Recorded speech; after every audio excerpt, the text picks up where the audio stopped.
Yo, what's going on guys? HyperX here. Welcome back to another video for Monster Hunter Rise Sunbreak, and today I want to talk about 5 switch skills that every hunter needs to try. Sunbreak introduced a fantastic range of new switch skills, 42 to be precise, and if you guys want to check out every single one of them, you can take a look at the video linked in the description box down below. But in this video, I want to focus on 5 that you definitely need to try out because these are so much fun, super satisfying, and they may just tempt you to try a new weapon. Some of these may be for weapons you're already using, and some of them may not. So if you guys do enjoy this video, then a like would be super appreciated. Comment down below, let me know what your favorite switch skill is. Let me know if there are any that you think everyone needs to try to maybe convince them to test out your weapon.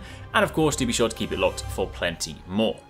First up, we'll turn our attention to the Switch Axe and the Elemental Burst counter. This is quite possibly one of the most flashy, most explosive moves in the game. It is so ridiculously over the top. Just before we even talk about the utility, this thing just looks crazy. Honestly, I love it. It is wild, and Switch Axe has always been a fantastic weapon. The original morphing weapon, switching of course between a sword and an axe. This thing has style in spades. However, the Elemental Burst counter really just embodies what this weapon is about. Plus, it gives you a counter, which is awesome. I mean, if your weapon gets a counter, it's basically free damage, let's be honest. This of course compresses the switch gauge energy, and that can then be released as an Elemental Burst. If the burst is released right as the monster attacks, you'll perform a power finisher, and this is the most noteworthy thing, your Switch Axe will then go into the amped state. Keep in mind, building the amped state, depending on the file type you have, can take a little bit longer. For example, you can see on screen right now, on the left hand side is a typical way to build the amped state. Meanwhile, of course, if you pull off one single Elemental Burst counter, you're already in that state. That is ridiculous. Of course, pairing with the fact that you also get a nice counter off the back of this, it now gives you the ability to play even more aggressively. Keep in mind, it does work differently. You do need to unleash this move when you're about to be hit, so you can't just go into the stance and wait. You do of course need to time it correctly, but the timing is incredibly generous, so it's not even something that will particularly need much practice. This is hella easy to use, hella satisfying, and again, you have the ability to then firm incoming attacks, get into the amp state, which then gives you more hits, more damage, and overall it's just a good place to be. Don't forget, being in the amp state also allows you to sort of mount the monster as well for that sort of nice powerful finisher. So basically, it's an awesome move. If you haven't tried it, give it a shot.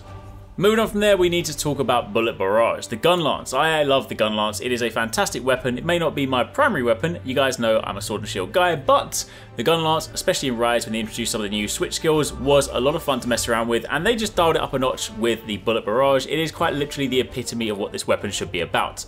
Big ass explosions. This move of course uses the wire bug to dash forward, and it unleashes everything that you have. That includes shells, worm state cannon, and wyvern fire. All of those, they will of course be reloaded beforehand, so keep in mind if you do this and everything is reloaded, it's actually a almost instant move. It's very, very quick. Meanwhile, of course, if you do not have things loaded, or there are things that need to be reloaded, then of course it will slow down the process. However, keep in mind that while this may well be one of those moves where you think, well, this takes a while, it's going to leave me vulnerable, you need to know that this move gives you a bunch of damage reduction and also knockback resistance. So you can do this in the face of danger. You can quite literally firm incoming attacks and follow up, which of course is a necessary thing because if you'd be charging up such a big powerful move, it would be kind of annoying if you got hit during it. Keep in mind you can get hit towards the end of it, but at least during the setup, this thing is hella safe. It does cost 2 wire bugs, so I would highly recommend pairing this with Redirection and also Wire Bug Whisperer so you can then get the most out of it, but this is a fantastic move.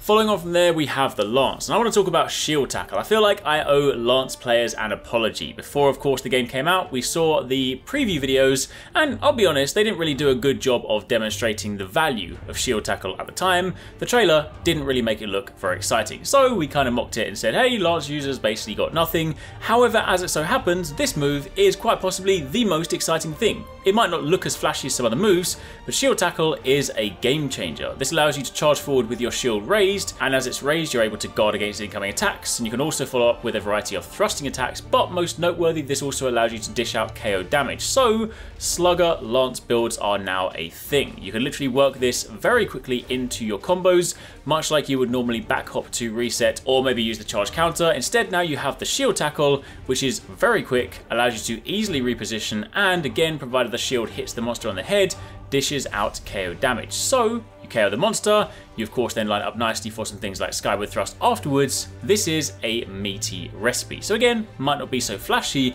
however, this is quite possibly one of the most useful additions for Lance, and definitely something you need to try. Then after that we have the surge/combo for the greatsword. This honestly got me super excited, firstly because it's just a fundamental change to the way that greatsword is played. Greatsword has always been the big, slow, heavy hitting weapon that largely speaking is about reading the monster's movements, charging up well-timed attacks and unleashing those for big damage. And that of course still is very much at the core of the greatsword play. However, the surge/combo gives you options. You now have faster ways to attack, meaning you can actually get some value out of things like elemental and status options.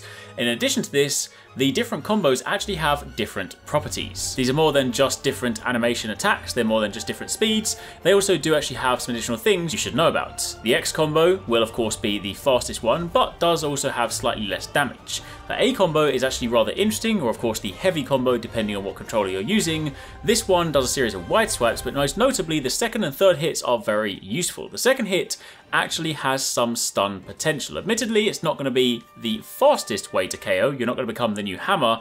However, during this second hit, you do deal blunt damage, meaning you can KO the monster simply with this attack. In addition to that, the third and final hit also has massive knockback resistance, so you can actually do this and firm incoming attacks. As for the third combo, the X+A one, this one has a gap closer on the first and to a degree a little bit on the second hit, plus this just does deal some more damage. So not only is this a cool new set of combos for the greatsword to use, they also do have some rather useful and varied properties.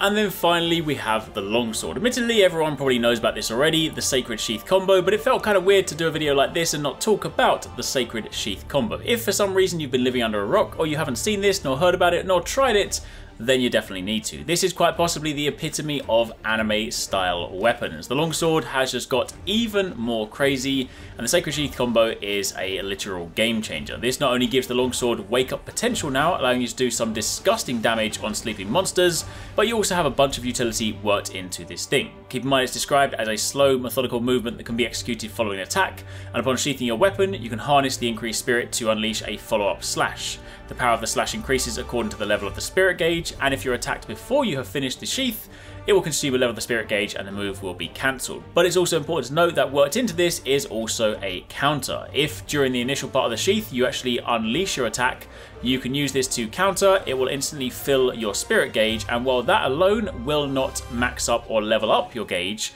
it does put you in the prime position to just press right trigger to quite simply go into a roundhouse finisher on the spirit slash combo, and you can then go and level up your gauge. So it not only gives you a very quick way to get to white, yellow and then red, it also gives you a ton of damage potential once you actually pull off the full scale Sacred Sheath if you are red level, and furthermore you can also reposition during this by just sort of dashing around, so it also means if you set up quite nicely and then say the monster moves, or maybe you were trying to line up a sleep hit and you weren't quite in the right position, you can almost freely move this to where you need to be. It's a fantastic move, it's hella anime, and if you haven't tried it, you need to. But that, my friends, is pretty much it. That's a little rundown of 5 switch skills that every hunter needs to try at least once. If you haven't given them a shot, definitely test them out. Let me know what you guys think of them. Come back and let me know if it's going to change the weapons that you're using. And of course, if you've missed any of the recent videos, be sure to check out one of these ones. Let me know down below what some of your favourite skills are, and stay tuned for plenty more Sunbreak.